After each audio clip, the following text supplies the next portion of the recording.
हमने विषय बनाया है जस्टिस मैकजेफरसन। इन्होंने जो फैसला दिया उस फैसले में दो बड़ी बातें कही। जैसा सुप्रीम कोर्ट ने हाल ही में फैसला दिया, उसका मुख्य बिंदु था कि वो विवादित जगह मालिकाना हक किसका है। उसी तरह 1895 में भी यही मुद्दा था कि बुद्ध गया पर मालिकाना हक किसका है। इस जजमेंट में ये भी कहा कि महंत ब्राह्मणों को पूरा अवसर था कि वह विहार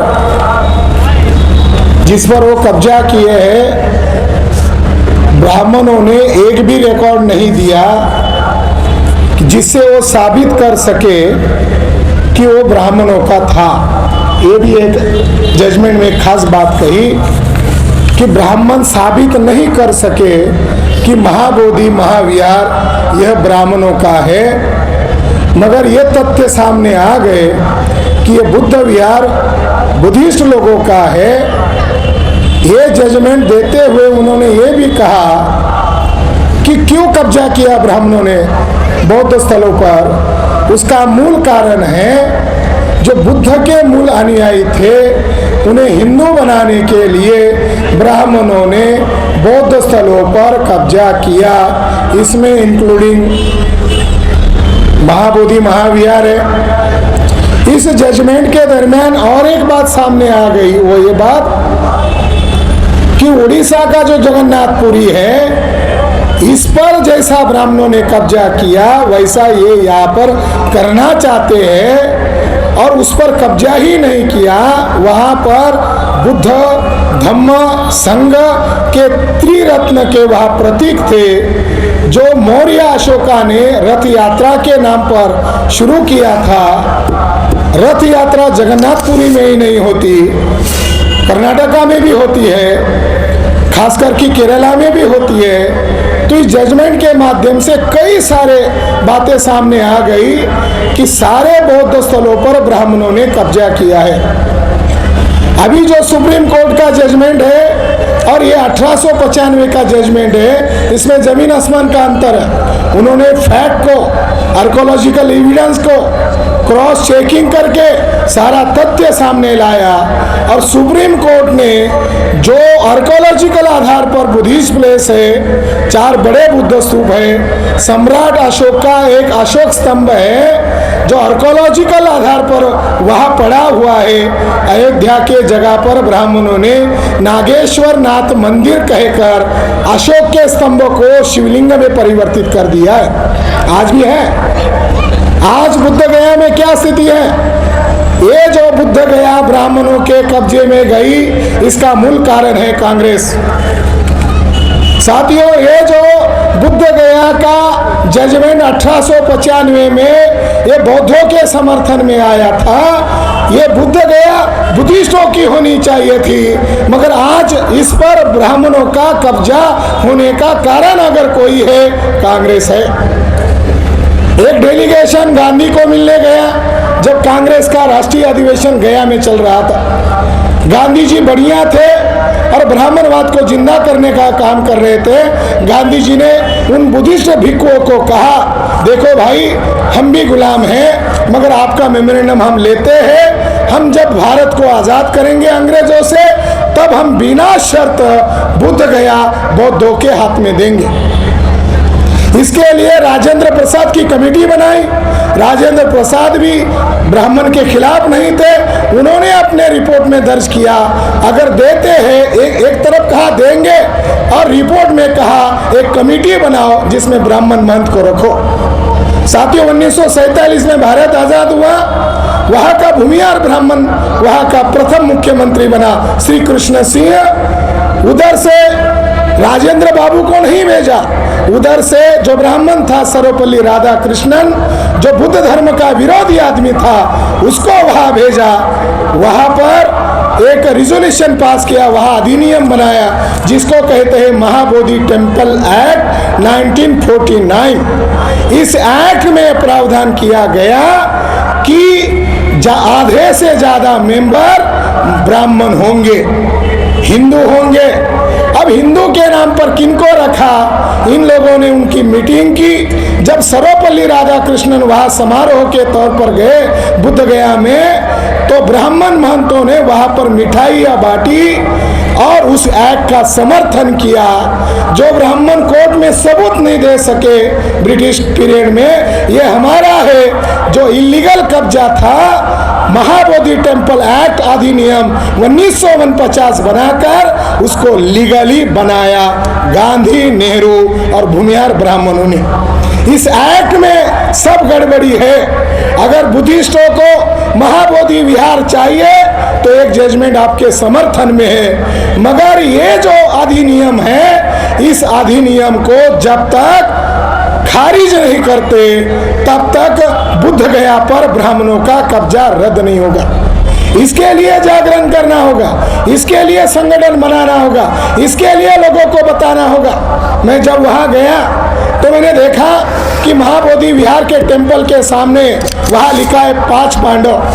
ब्रिटिश रिकॉर्ड में क्या कहा है? ब्राह्मण इसको 5 पांडव कहते हैं। यहाँ पर ओरिजिनल 5 बुद्ध की प्रतिमाएं जिन्हें बोधिसत्व कहते हैं वहां पर है। इन्होंने 5 पांडव का ऊपर लिखा सनातन धर्म और उसके नीचे लिखा महंत गिरी का समाधि स्थल। वो जगह कनिंघम ने एक्सकवेशन किया, वहां पर कोई ब्राह्मणों का स्थल नहीं होना चाहिए। जो मेन टेम्पल है उसके लेफ्ट हैंड में जमीन के नीचे जिन ब्राह्मणों ने लीगल कब्जा किया उसकी डेड बॉडी दफन की है। एक महंत ब्राह्मण को मैं मिला, उसको कहा ये क्या हो रहा है, तो उसको थोड़ा चंदा दिया तो उसने खुशी से मुझे कहा तुम शायद हिंदू लग रहे हो, हमें खुशी होनी चाहिए जब बौद्ध आते हैं बुद्ध को नमन करने के पहले हमारे महंत को प्रणाम करते हैं। वहां शिवलिंग स्थापित किया है। बेगलर नाम का एक आर्कोलॉजिस्ट ने इसका एक्सकवेशन किया तो उसको इतना गुस्सा आया, ये बुद्धिस्टों का है नहीं, उसने शिवलिंग को उखाड़ कर फेंक दिया। उसके नीचे बुद्ध की मूर्ति मिली। साथियों, बुद्ध गया ये दुनिया का हेरिटेज है, इसको विश्व ने विश्व हेरिटेज घोषित किया। मगर जब तक भारत में बुद्धिस्ट लोग आंदोलन नहीं चलाएंगे तब तक दुनिया के लोगों को ये पता नहीं चलेगा। आपने इसको हेरिटेज तो घोषित किया मगर ब्राह्मणों का इसके ऊपर कब्जा है। आखिरी बात मैं कहना चाहता हूँ, सुप्रीम कोर्ट ने जो जजमेंट दिया वो फेथ और आस्था के आधार पर है। हमें उन लोगों से भी लड़ना है जो न्यायपालिका में बैठे हुए हैं। हमें समाज में संगठन बनाना है और न्यायपालिका में जो लोग बैठे हुए हैं ये हमारे समर्थन में फैसला नहीं देते हैं। ये जो राजीव गांधी ने ताला खुलवाया था, एक छोटा उदाहरण देकर मैं मेरी बात को खत्म करता हूँ। जब राजीव गांधी को लगा कि आरएसएस बीजेपी के लोग जल्दी करके मंदिर बनाने वाले हैं तो उसको लगा इसका क्रेडिट मेरे नाना ने वहां मूर्ति रखी थी तो इसका क्रेडिट मुझे मिलना चाहिए। उधर से दिल्ली से मैसेज गया फैजाबाद जिले के जज को, जज का नाम मिस्टर पांडे को कहा आज दोपहर तक हमें चुनाव का प्रचार करना है और हमें वहां आकर शिलान्यास करवाना है, इसके लिए ताला खुलवाने का ऑर्डर दो। 1949 से विवाद शुरू है कोर्ट में और एक दिन में बाजी पलट गई और जज पांडे साहब ने ताला खुलवाने का ऑर्डर दिया। उन्होंने अपनी ये बात अपनी बायोग्राफी में भी लिखी है। ये जज साहब पांडे ने क्या लिखा? जज साहब कह रहे थे जब मैं राम जन्मभूमि और अयोध्या विवाद का फैसला, ताला खुलवाने का फैसला देने का, ऑर्डर देने का काम कर रहा था, मेरे खिड़की, मैं जिस कोर्ट में बैठा था वहां से खिड़की के अंदर से मैं कुछ सीन देख रहा था। वहां एक काला बंदर बैठा हुआ था और काले बंदर को हमारे वकील लोग आकर और वहाँ कोई लोग आकर चना देते थे, मूंगफली देते थे, ब्रेड देते थे, मगर वो काला बंदर खा नहीं रहा था। मैं सोच रहा था ये काला बंदर क्यों नहीं खा रहा।